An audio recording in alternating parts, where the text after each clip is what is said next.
Hello, my loves, and welcome back to Strange Playgrounds for the first time in quite a while. I don't tend to do these one-on-one uh, podcasts anymore. It's very rare. I like to speak to other people. I really do.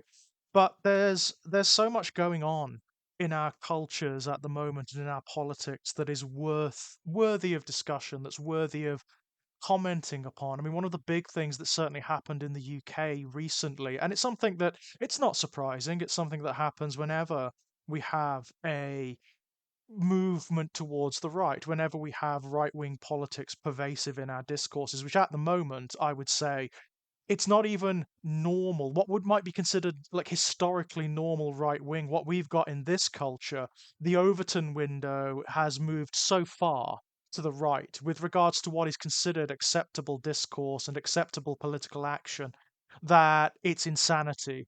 It's moving towards like our mainstream right wing parties are now what would have been considered the fringe 20 years ago, what would have been considered the lunatic fringe, because that's all they have left. They don't really have anything else. I mean, the thing about right wing ideology is it's all aesthetics. It's always aesthetics. It's narrative. They don't actually have any workable or concrete ideas or policies for improving society for the vast majority of people because they don't believe in that. That's not the point. That is not the purpose of their ideology. Margaret Thatcher actually said this in the 1980s. There is no such thing as society. That's what they actually believe. They do believe in this pseudo Darwinian scrabble to what they consider to be the top, and they are very willing to torch the base of the iceberg in that interest. They are that narcissistic. They are that short sighted. It's this kind of Ayn Randian objectivism. We actually have a prime minister now who is an open and avowed objectivist. He has spoken numerous times about his admiration for Ayn Rand and her quite frank, her ideology. I will not call it a philosophy. I mean, I'm doing it a massive, massive service calling it an ideology because what it actually is very poorly understood, misapprehended, and poorly plagiarized Nietzsche. That's what it is. And Nietzsche has his own problems in terms of his philosophy. But when it comes to a comparison between Nietzsche and Rand, I mean, Rand looks like an imbecile. Rand looks like a sophomore in comparison to Nietzsche. Nietzsche actually is a thinker. For all the problems I have with Nietzsche's philosophy, he is actually a thinker. There's nuance in what he discusses. There is confusion, there is uncertainty that he grapples with, whereas Rand doesn't. Rand is a demagogue. Rand is down the line an absolute demagogue, and I don't understand. Having read her work, both her fiction and non-fiction, having seen interviews with her. I don't understand how anyone who has read any other philosopher or any other literature can take her seriously. I legitimately don't, because it's asinine. It's absolutely asinine. Her ideology of objectivism is absurd. It's unworkable. In order for objectivism to make any kind of coherent sense, you have to throw away and ignore human history. You have to completely ignore all other contexts. Otherwise, it is literally just, fuck you, I've got mine, which is actually what it is. Underneath all of the flowery nonsense, underneath the attempt to mythologize, that's what it is. It is complete, utter selfishness. And it's aimed at making those who already have money and influence and power and position feel justified, sort of philosophically justified in having that power and influence and money and position. It basically tells them, yes, you have this because you deserve it, because you've done something to warrant this, which, of course, certainly here in the UK, we know is absolute bobbins. Again, it relies upon this ignorance of history. We know that in the UK in particular, it's absolute bobbins. There are certain families that run everything in the UK. And I don't mean that in some awful conspiracy theory way. I mean that in the sense that there are lineages of aristocracy in this country that have always historically controlled everything. They are the ones who are born to money, who can risk everything because they're not really risking anything. They can gamble with this country's future because it doesn't mean a fucking thing to them. If people like Boris Johnson, people like Jacob Rees-Mogg, people like Anne Widdecombe, people like Nigel Farage, they can gamble with this country's future because it doesn't mean a thing to them. It's always been a game, and a game without any significant risk. They can tank everything. They can tank their own careers. They can tank the country itself. They can tank the economy. They can tank social cohesion and structure, law and order. And it doesn't matter to them. They've got the money and the influence. They could just jet off to wherever they like. They could turn this country into a wasteland. And they are well on their way to doing that, by the way. And it won't make any difference. It just won't make any difference. And that is what they are doing. They are well on their way to doing exactly that. I mean, there is no way anyone can come to you with a straight face in this country and tell you in all sincerity that right-wing ideology is the right way to go, that it's what's going to do the best for the most people in this country, because all you need to do is step outside your fucking door and look at the potholed roads, look at the sewage that's been pumped into our waterways, look at the trains that no longer function, the train systems that no longer function, look at the empty high streets, look at the businesses that have failed, look at the escalating poverty, the escalating abuse of companies upon their workers and upon their customers even. There is no way anyone in this country can come to you with a straight face and tell you right-wing ideology, deregulation, all of that bullshit is good for the country, for us, or for individual humanity. It's absurd. It's obscene. They are basically telling you down is up, that the sky is pink, and that the earth is bright blue. They are telling you that right is wrong, that left is right, and that definitely that good is evil. They are doing what the right always do, which is they are obfuscating. They are obfuscating the genuine agendas with narrative, and with a narrative that is the emperor's new clothes. I mean, for me, the core narrative of the last 10 years for me is The Emperor's New Clothes. If you haven't read that fairy tale, go and fucking read it, because it's so important.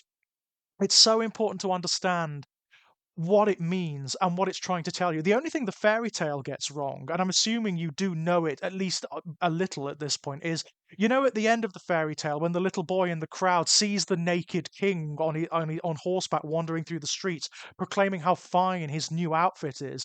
The little boy who points and laughs in the fairy tale, that sort of breaks the spell. It starts everyone around him seeing the truth, i.e., that the emperor has no clothes, but is proclaiming that his outfit is beautiful and fantastic.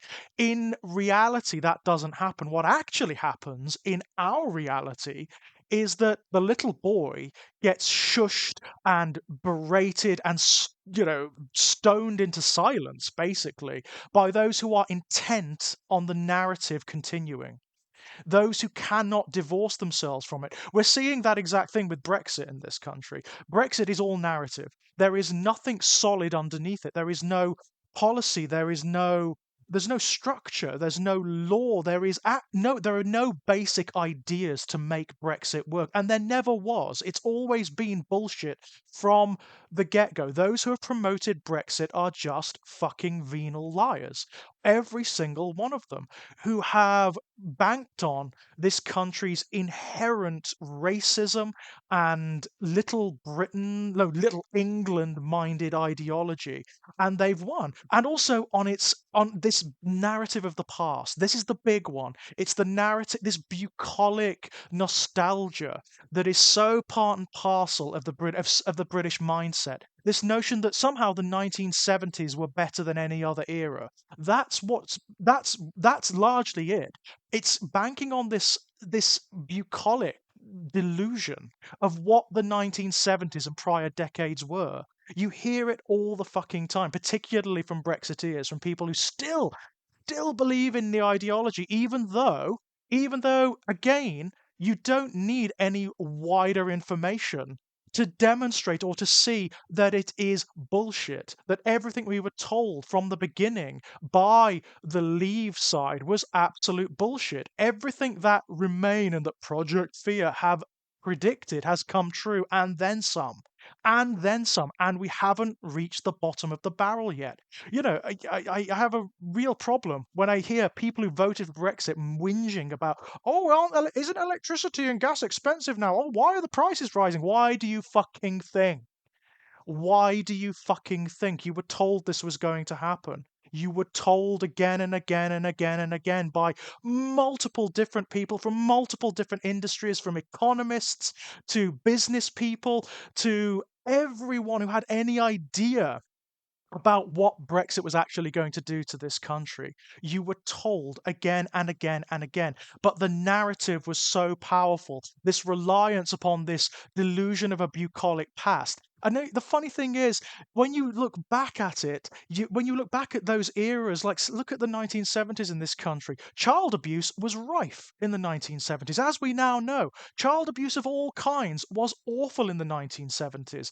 I kid you not, I have never met a woman who was around in the 1970s, who was a girl, who was a teenager, who was a woman who was not abused in some way. I have not met anyone who was not abused in some way. Sometimes they don't actually classify it as abuse because didn't have the context to see it as such. But when you hear what they put up with, what was actually done to them, you're like, yeah, that was abuse. That was absolutely abuse. If you were gay, if you were black, if you were Indian, if you were of an ethnic origin, if you were trans in the 1970s, it was not a good time. It wasn't even a good time for many of those who proclaim it was. They've been blinded by the narrative, by the hazy, inconsistent nature of memory, and also by their own biases, by the narratives that inform their identities. This is the big problem, and this is why when we are operating under right-wing juntas as we currently are in this country, one of the first things and one of the consistent things they attack is the arts and the humanities. They're doing it very, very deliberately in this country because they know they're fucked.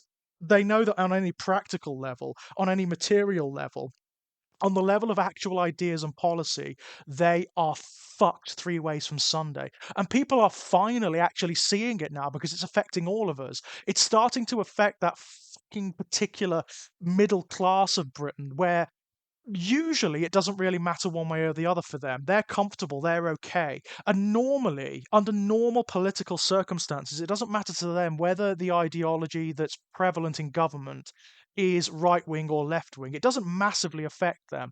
But it is affecting them now because it's gone so far. And because those who are currently in government are so venal and so intent on their own interests above and beyond any notion of the well-being of the country, and we're facing so many different calamities that require incredibly complex solutions and ideas. Because of that, it is starting to affect them now, and they are finally starting to see, but it's too little too late. One of the reasons right-wing ideology always attacks the arts and the humanities, always, it demonizes students, it demonizes like anything that is not maths or science, or which is not practical, which cannot produce something, some material or service that they can then leech off of, which is what they do, of course, these utter fucking parasites.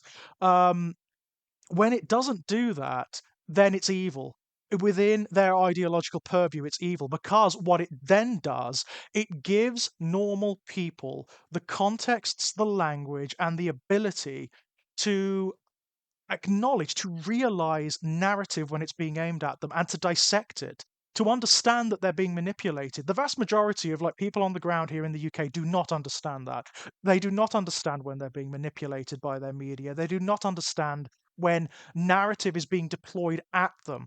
They have this horrible tendency, particular older generations, it seems. Older generations have a real problem with this, where they think that there is sincerity or there is some standard or mechanism that's keeping them safe from being manipulated and lied to, and it's just not the case. It's just not the case. They also don't understand when narrative is being used to chime something very personal within them, to manipulate them on the level of identity. That's how you do it. I mean, if you're starting a cult or a movement or an ideological movement, that's how you do it. You get people in terms of their identity, something that's sacred to them, that operates on the level of emotion rather than intellect.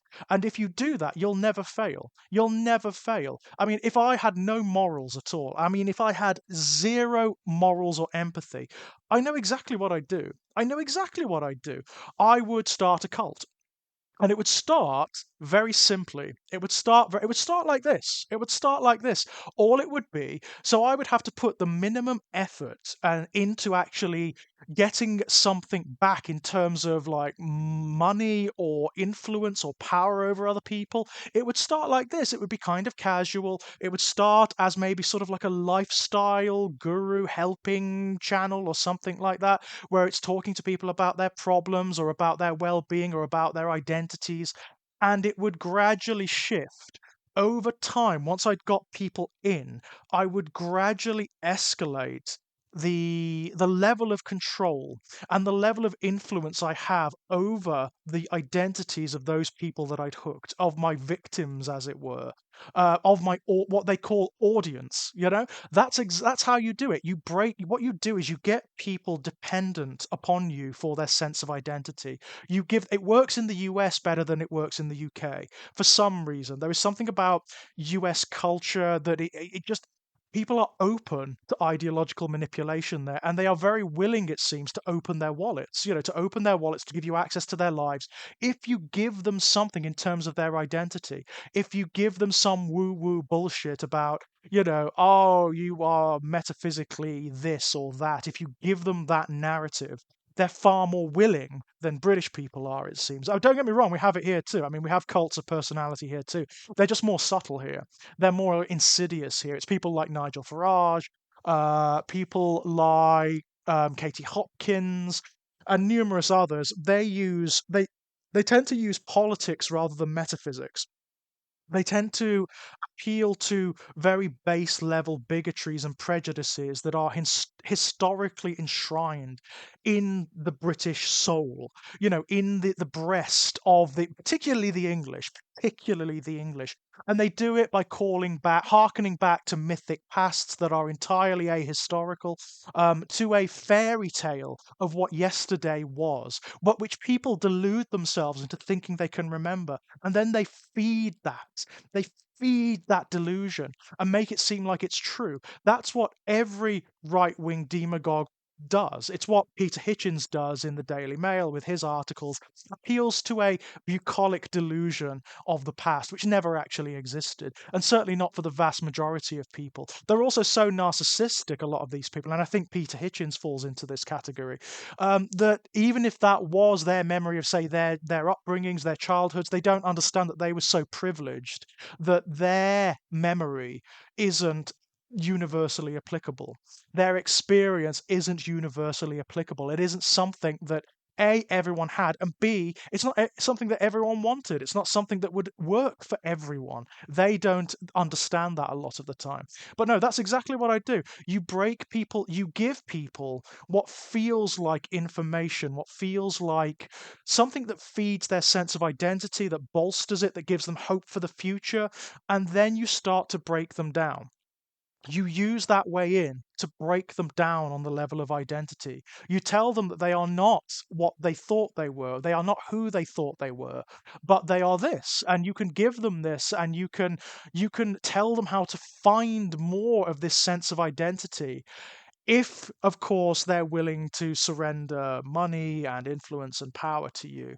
And it works. I mean, my God, it works. Even when the narrative that you're feeding them is bullshit, it's so evidently bullshit. Brexit was a good one in this country. Brexit was and remains and is escalatingly so a cult in this country. It's a cult founded on a bucolic delusion of an ahistorical past, which never existed, but which people will swear blind did, that they lived through, and that it was like this and like that. But you look at the actual data, you look at the actual information for the vast majority of people in this country, and you realize that it was a hotbed of enshrined abuse, child abuse, spousal abuse. It was poverty, it was disease, it was starvation, it was violent, way more violent than it is now. That's another delusion they often use. It's something we get in the right-wing press here all the time, that violence, like interpersonal violence in this country, is escalating, and it's not.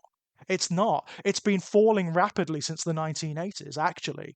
Um, but they will tell you that things were far less violent when they were young in the 1970s, and they will maybe even they remember it that way, but it's bullshit.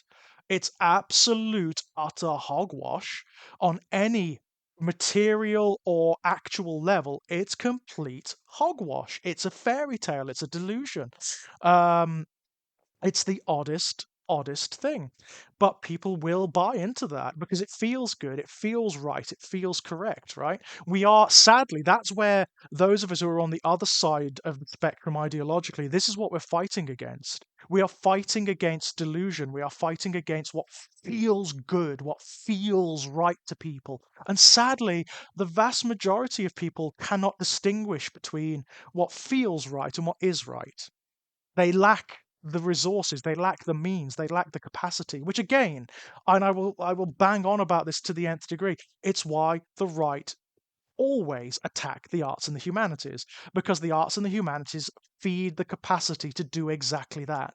They feed the capacity to put yourselves into particular contexts and mindsets where you are looking at things from a different perspective, where you are able to recognize the narrative that's being aimed at you and to dissect it and to understand why it's being aimed at you.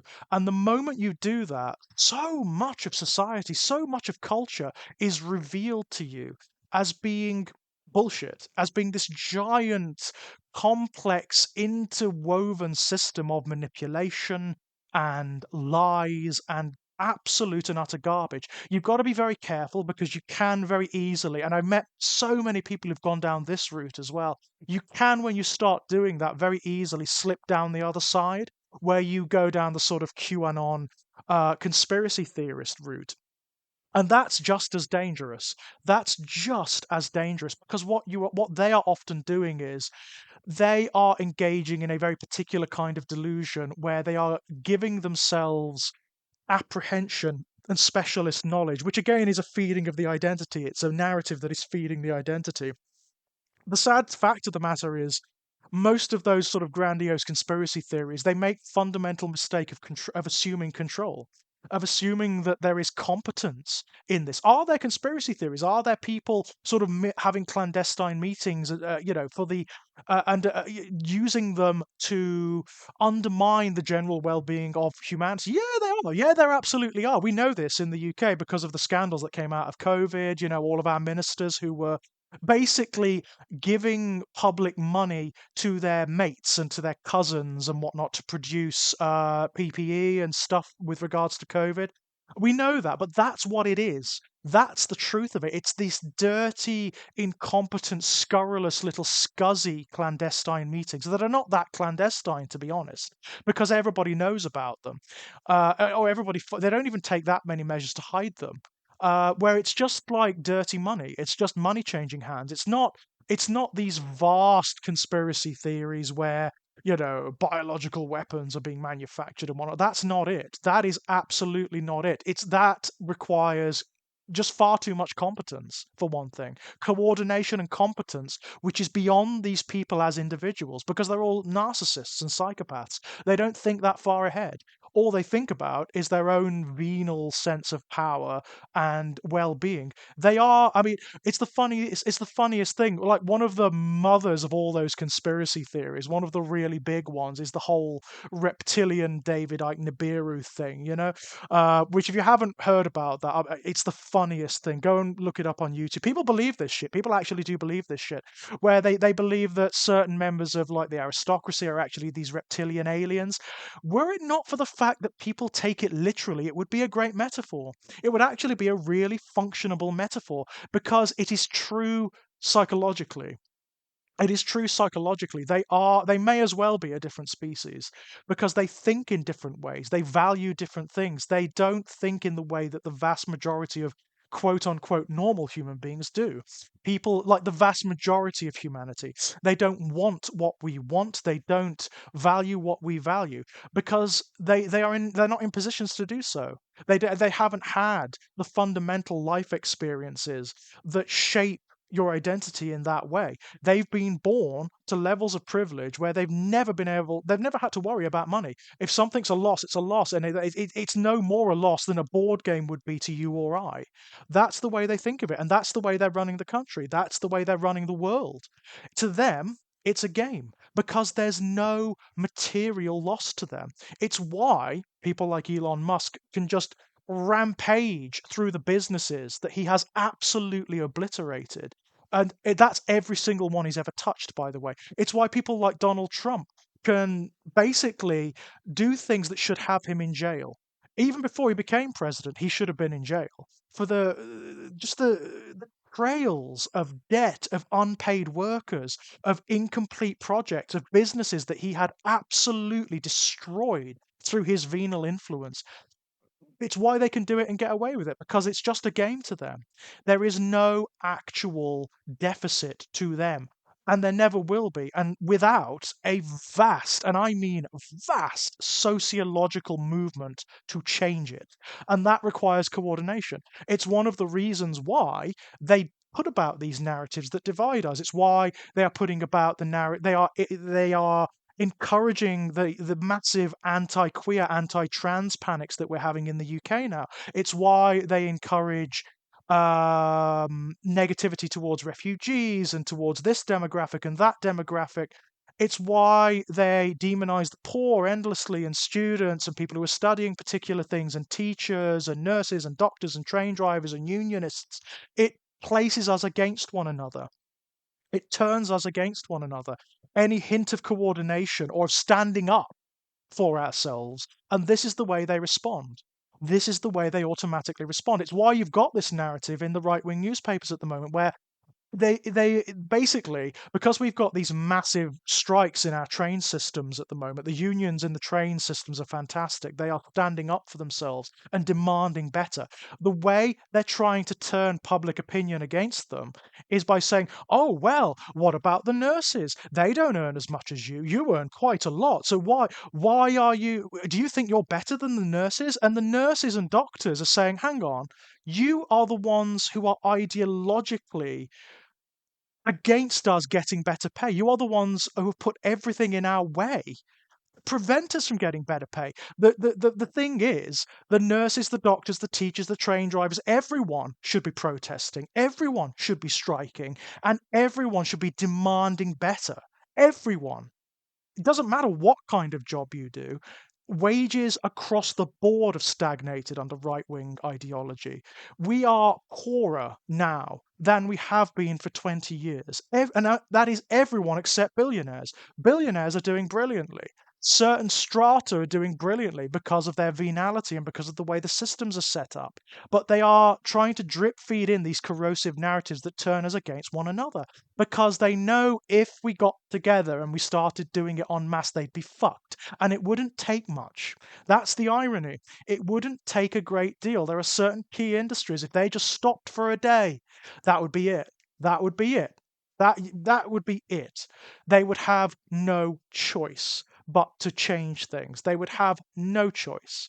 But that's why they do it. That's why they attack all of us. That's why they corrode any ability that we have, any system that we have that allows us to see the narratives for what they are, because it's corrosive. Any amount of education or experience of the arts and the humanities is corrosive to right-wing ideology. It's why you don't get many right-wing people in universities. You just don't. Because if you are educated and if you can actually see these narratives for what they are, it's patently obvious that they are bullshit and bluster. There's nothing underneath. They are all aesthetics. There's no concrete ideas. They fall over at the slightest breath of criticism. They just fly apart. They're incoherent. There is nothing concrete underneath. And there's nothing applicable. There's nothing practical there except for the individual, except for the already privileged, powerful individual feathering their own nests even further and extending their own control. That's what right wing ideology is at its base, and that's what it always does. That's what it always does. There are no other ideas, there are no other imperatives or agendas, and they don't want you piercing through the elaborate curtains of bullshit to see that, to pierce right, and they certainly don't want you saying it. They don't want you saying it like live. We've had it a couple of times in this country recently where journalists like George Monbiot have targeted right-wing politicians, Tory politicians, live on air, and they've just told them, no, you are saying this because you are paid by these groups, these think tanks, by these companies, and you have a vested interest in seeing these systems dissolve for the vast majority of people, so these predatory companies from the US can sweep in and start making money off of it. That's why you're doing it, because you're being paid. Oh my God, they hate it. Oh, the way they react. It's like a narcissist being called out on their bullshit.